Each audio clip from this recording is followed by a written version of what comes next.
नमस्कार दोस्तों, स्वागत है आपका अपने चैनल टीचर अपडेट 247 पे।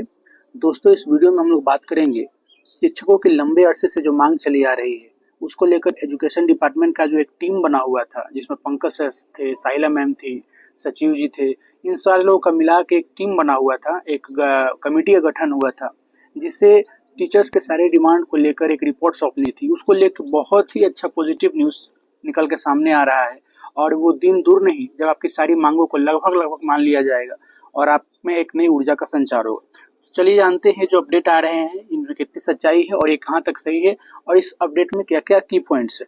सबसे पहले अगर ध्यान से देखा जाए तो पहला पॉइंट जो है वो ये है कि शिक्षकों की विभिन्न समस्याओं के निराकरण हेतु 9 सदस्यीय कमेटी का गठन किया गया था। अभी जो मैंने आपको बोला था कि जो कमेटी का गठन किया गया था उसमें टोटल 9 मेंबर्स थे।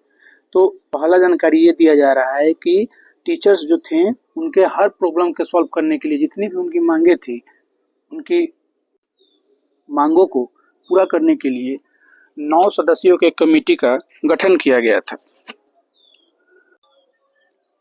इस घटना को हम सब भली भांति जानते हैं। चलिए आगे देखते हैं अगला पॉइंट क्या है।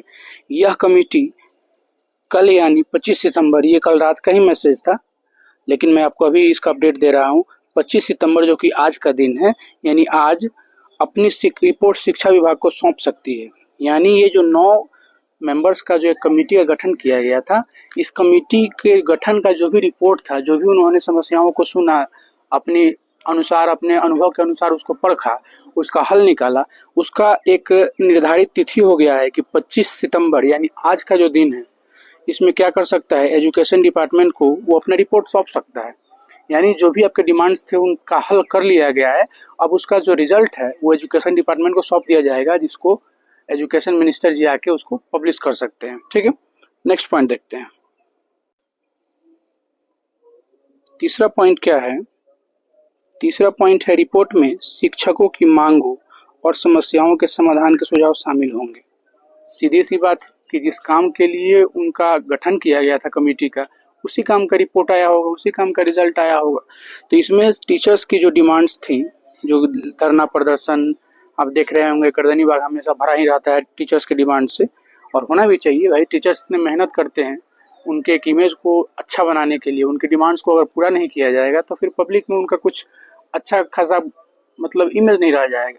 तो उनके डिमांड्स को पूरा करने के लिए, उनकी समस्याओं को सुनने के लिए जो कमेटी का गठन किया गया था, वो कमेटी 25 सितंबर को अपना रिपोर्ट एजुकेशन डिपार्टमेंट को सौंप सकती है, जिसमें समाधान जो है वो 9 सदस्य का जो टीम है उनसे समाधान भी उसका किया गया होगा। और उस समाधान में अगर कोई सजेशन है, कोई सुझाव है, तो टीचर्स को उसके पब्लिक डोमेन में रख के उस सारे जो भी रिपोर्ट्स आए हैं पब्लिक डोमेन में रखा जाएगा कि आपके डिमांड्स को हमने इस तरह से इसका हल किया है। अब आप इसको किस तरह से देखते हैं और इसमें आप क्या समाधान चाहते हैं, क्या सुधार चाहते हैं, तो इसको पब्लिक डोमेन में रखा जाएगा। 25 को रिपोर्ट दिया जाएगा और टीचर्स का डिमांड, समस्या, समाधान, इन सब का जो सुझाव होगा ये आपसे मांगा जाएगा। तो इसका टेंशन नहीं लेना है कि बस एक बार मोहर लग गया हो गया, नहीं, ऐसा कुछ नहीं है। अभी फाइनल उस पर मोहर नहीं लगा हुआ है।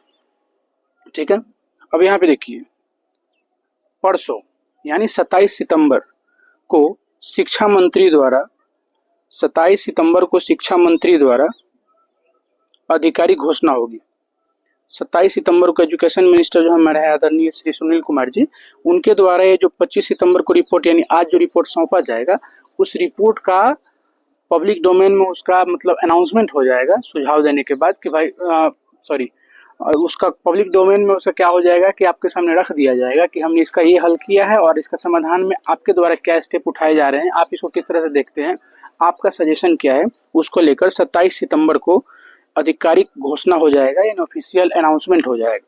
ठीक है, और इस कमेटी का जो रिपोर्ट आएगा, इस रिपोर्ट में क्या क्या बातें सामने आएंगी इस पे एक नज़र डाल लेते हैं। यहाँ देखिए, घोषणा में सेवा निरंतरता, जो कि नियोजित शिक्षक साथियों के लिए एक बहुत ही गले का हड्डी बना हुआ है, तो इसमें एक पॉजिटिव पॉइंट है। मैं तो ये बोल रहा हूँ कि ये समझ लीजिए कि सेवा निरंतरता आपको मिलना ही मिलना है। ये मेरा वीडियो आप सेव करके रख लीजिए, मेरे चैनल को आप सब्सक्राइब करके रख लीजिए, और अगर नहीं आया है तो आप आके कमेंट्स में जो बोलना है बोलिए, मुझे कोई दिक्कत नहीं है। सेवा निरंतरता आपका हक है, आपने उतने समय से सर्विस को पूरा किया है, क्यों नहीं मिलेगा? भले ही उसका निगेटिव पहलू लोग बता दे रहा है, लेकिन उसका पॉजिटिव पहलू ये है कि आपको सेवा निरंतरता हर हाल में मिलेगा, मिलना ही मिलना है, इसमें कहीं से कोई दो राय नहीं है। वरीयता निर्धारण, वरीयता भी मिलेगा, जैसे कि आप देख रहे हैं अभी कि बीपीएससी वाले वरीय हो गए, विशिष्ट से विशिष्ट वाले वरीय हो गए नियोजित से, तो इसका भी एक तरह से पॉजिटिव हल मिलेगा, जिससे शिक्षण साथी जो होंगे वो कहीं ना कहीं संतुष्ट नजर आएंगे। वेतन संरक्षण, तीन ही डिमांड्स तो अभी तक सबसे बड़े पैमाने पर मांगी जा रही है। पहला सेवा निरंतरता, दूसरा वरीयता निर्धारण और तीसरा वेतन संरक्षण। पदोन्नति ये कोई बहुत बड़ा इशू नहीं है, ये तो होगा ही होगा, लेकिन ये तीन डिमांड्स जो हैं, जिसमें मेरे हिसाब से ये जो पहला पॉइंट है, पहला पॉइंट एक समझिए कि सर्विस को बिल्कुल पुख्ता करने के लिए ये एक डिमांड किया गया है नियोजित शिक्षक साथियों से, और इनके डिमांड्स को पूरा करना भी चाहिए एजुकेशन डिपार्टमेंट को, कहीं से इसमें कोई दिक्कत नहीं होनी चाहिए। तो सेवा निरंतरता, वरीयता निर्धारण, वेतन संरक्षण, पदोन्नति जैसे मुद्दों का फैसला संभव है। ठीक है, आगे देखिए। अब सब ये जानते हैं कि शिक्षकों को लंबे समय से इस रिपोर्ट और निर्णय का इंतजार है। जाहिर सी बात है, जो डिमांड है वो लंबे अरसे से मांगी जा रही है। आगे लास्ट पॉइंट जो है, निर्णय में लाखों शिक्षकों को राहत मिलने की उम्मीद है। भगवान करे कि सबकी डिमांड्स पूरी हो, जो भी इनको कंसेशन दिया जा सके, इनके डिमांड्स को पूरा किया जा सके, हर चीज़ पूरा करे। नवरात्र का मौसम चल रहा है, महीना चल रहा है, माँ दुर्गा सबकी मुरादें पूरी करे। तो ये एक अपडेट था एजुकेशन डिपार्टमेंट के सारे टीचर्स की डिमांड को लेके। बाकी आपको अगर वीडियो अच्छी लगी हो तो चैनल को सब्सक्राइब करें, लाइक करें, शेयर करें, अपने दोस्तों के साथ कमेंट करें। मिलते हैं अगले वीडियो में कुछ नए टॉपिक के साथ। Thank you so much.